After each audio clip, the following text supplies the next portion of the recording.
بخاری کی روایت یہ ہے کہ حضور تبوک میں تشریف فرما تھے،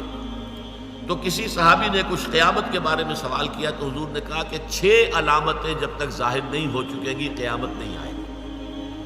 اس میں سے 3 علامتیں تو وہ تھی کہ جو حضور کے انتقال کے فوراً بعد ظاہر ہو گئی، اور 3 ہیں یہ آخری زمانے کی علامتیں، وہ میں آپ کو پڑھ کر سنا رہا ہوں۔ ثم استفادت المال حتى يعطى الرجل 100 دینار فيصل ساخطا، اتنا مال ہو جائے گا عرب میں، اتنا، ظاہر بات ہے یہ عرب سے مراد وہی ہے، عرب جزیرہ نما عرب، اس میں آپ کی امارات بھی آ جاتی ہے اور یہ سعودی عرب بھی آ جاتا ہے، یہ سارا مال اور دولت کا جس طریقے سے وہاں پر پانی کی طرح پھیل رہا ہے، مال اتنا عام ہو جائے گا کہ یہ حالت ہو جائے گی کہ ایک شخص کو 100 دینار بھی دیے جائیں گے تب بھی وہ ناراض ہوگا، کیا دیا مجھے، کچھ بھی نہیں دیا۔ 100 دینار اس وقت کے حساب سے بہت بڑی شے تھی۔ ثم فتنۃ لا یبقى بیت من العرب الا دخلته، پھر ایک ایسا فتنہ آئے گا کہ عرب کا کوئی گھر نہیں بچے گا جس میں وہ فتنہ داخل نہ ہو جائے۔ یہ مغربی تہذیب کا فتنہ، عریانی کا فتنہ، بے حیائی کا فتنہ، شراب نوشی کا فتنہ، زناکاری کا فتنہ، کوئی گھر جو ہے بچا ہوا نہیں۔ گھر گھر میں جو ہے، میں نے تو خود دیکھی ہیں جا کر، گھر گھر میں وہ وہاں پر جو ہے وہ شراب خانے موجود ہیں، گھر گھر کے اندر، باہر ہے اپنی جگہ پر ہے چھپا ہوا، لیکن یہ کہ سارا معاملہ جو ہے جس طرح وہاں پہ فحاشی اور عیاشی جو ہے پھیل گئی ہے، اور ان عرب امارات کے اندر جو کچھ ہو رہا ہے کہ کوئی گھر نہیں رہے گا جس میں کہ فتنہ داخل نہ ہو جائے۔ ثم ہدنۃ،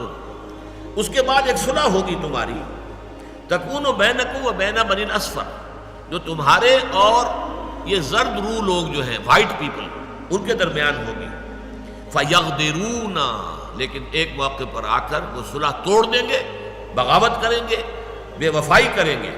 فیاتونکم تحت 80 غایۃ، تحت کل غایۃ 12 نفرا الفا، کہ پھر وہ تم پر حملہ آور ہوں گے 80 جھنڈوں کو اس کے ساتھ لے کر، اور ہر جھنڈے کے نیچے 12,000 کی نفری ہوگی، 12 8 96، تقریباً 10 لاکھ کی نفری کے ساتھ یہ حملہ ہوگا۔ یہ حملہ ہے جس کے لیے نیٹو تیار کیا جا رہا ہے، اس لیے کہ جب دوبارہ ری آرگنائزیشن ہوئی ہے نیٹو کی تو پوچھا گیا ہے کہ یہ کس کے لیے تیاری اب ہو رہی ہے؟ USSR تو تحلیل ہو چکا، ختم ہو چکا،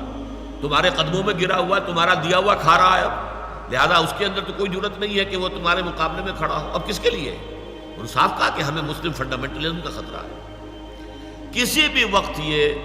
جو بھی اس وقت ہو رہا ہے اسرائیل میں اور فلسطینیوں کے مابین، اگر یہ آگ بھڑک اٹھی،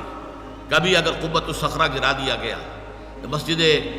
اقصی گرا دی گئی، پھر جو ہوگا طوفان جو آئے گا اس سے پھر ایک بہت عظیم جنگ کا معاملہ ہوگا۔ اس حدیث میں الملحمۃ العظمیٰ کہا گیا، عظیم ترین جنگ،